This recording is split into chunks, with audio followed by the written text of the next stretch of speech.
Mesdames, Messieurs, recevez nos civilités. Merci d'avoir choisi Mbafong Télévision pour vous informer.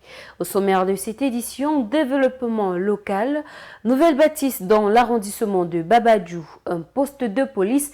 Voilà de quoi les populations de cet arrondissement peuvent désormais être fières.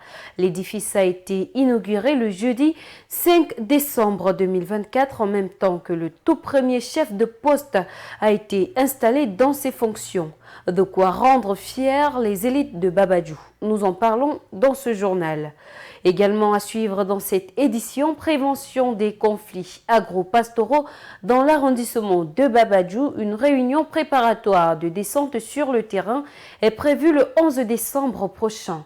Le sous-préfet d'arrondissement Noah Manivenant Fabrice s'arme pour lutter contre l'un des principaux problèmes de son unité de commandement.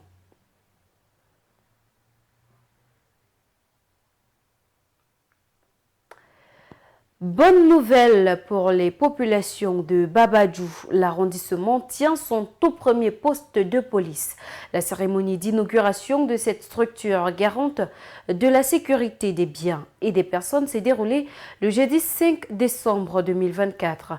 Le nouveau chef de poste, l'officier de police principal Tedioquin André, a été installé dans ses fonctions par le commissaire divisionnaire Kamdem Samuel. Compte rendu, Blanchard, Thierry Sop. Le tout premier poste de sécurité publique permanent de Babadjou est désormais opérationnel. La cérémonie de sa mise en fonctionnement s'est déroulée le jeudi 5 décembre 2024 à Toumanka, sous la houlette du commissaire divisionnaire Kamdem Samuel, représentant du délégué régional à la Sûreté nationale de l'Ouest. Avant de procéder au rituel d'installation du premier chef de ce poste, le maître de cérémonie a remercié l'élite Babadjou qui n'a ménagé aucun effort pour obtenir ce poste de police permanent. Je veux remercier l'élite de Babadjou qui a milité en faveur de la création de ce poste depuis plusieurs années.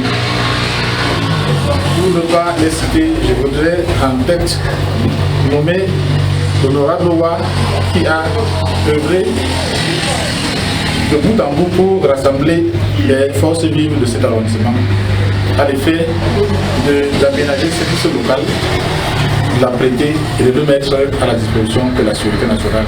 Il est également revenu sur les attentes vis-à-vis de la nouvelle structure. Il y aura pour mission donc les missions de sécurité publique, la protection des personnes et leurs biens, la recherche, la constatation des infractions et la traduction des auteurs de ces infractions devant M. le procureur de la République. L'officier de police principal, Tedioquin André, qui a pris les rênes de ce poste de sécurité, est déjà en fonction et invite les populations à une franche collaboration. Et par la suite, nous voulons inviter les populations de Babadjou à collaborer en donnant leur renseignement à temps. Et le reste, nous ferons tout ce qu'il faut pour combattre la criminalité dans le secteur. Nous serons toujours à la disposition de l'autorité administrative et voies municipales pour les actions de sécurité et de stabilité dans l'avancement de Babadjou. En attendant la mise à la disposition du personnel, 5 éléments sont déjà à la disposition du chef de poste pour l'exécution de sa lourde mission. C'est donc un ouf de soulagement pour les populations de Babadjou, chez qui cette nouvelle structure vient renforcer la sécurité des biens et des personnes. Placé sous l'autorité du sous-préfet de l'arrondissement de Babadjou, le nouveau poste de police ainsi créé a été invité à se mettre immédiatement à l'œuvre dans une ambiance de convivialité avec les autres corps déjà présents à Babadjou. Ces recommandations ont été faites par le sous-préfet Noah Manivenant Fabrice que je vous propose d'écouter dans cet extrait. Nous voulons commencer par dire toute notre gratitude au commandement. Je commencerai par son Excellence Paul Biya, président de la République du Cameroun, chef de l'État, qui est très soucieux des problèmes de sécurité dans son pays. Il y a quelques années encore, il n'y a pas très longtemps, il disait que nous sommes les mendiants de la paix.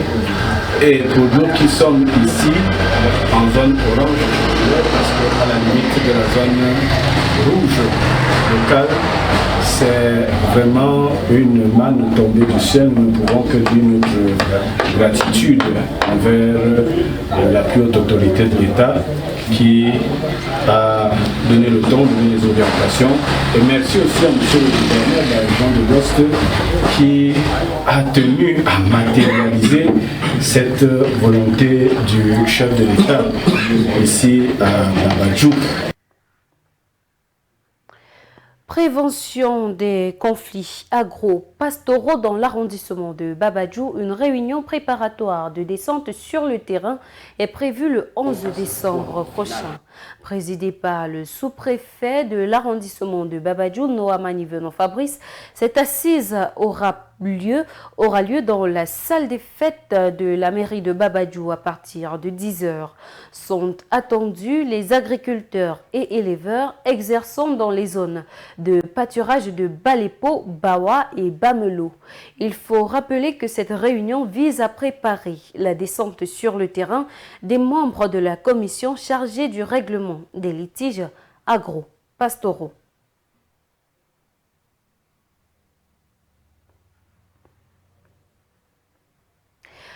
Parlons de sport à présent. 26e Coupe d'Afrique des Nations de handball Kinshasa 2024. Fin de parcours pour le Cameroun. La désillusion du 237 à double effet trouve certaines explications dans cet élément de Blanchard. Thierry Sop. Elles n'ont véritablement pas fait le poids dans cette rencontre, pourtant à enjeu crucial. Les Lions indomptables de handball ont été nettement dominés 26-19 par les Lions de la Teranga du Sénégal, en quart de finale de la 26e Coupe d'Afrique des Nations de handball féminin Kinshasa 2024. Une défaite des Lions acquise le mercredi 14 décembre 2024, pleine de conséquences. En plus de sortie de cette compétition, le Cameroun ne prendra pas part à la prochaine Coupe du Monde de handball féminin, prévue en Allemagne et aux Pays-Bas en novembre et décembre 2025.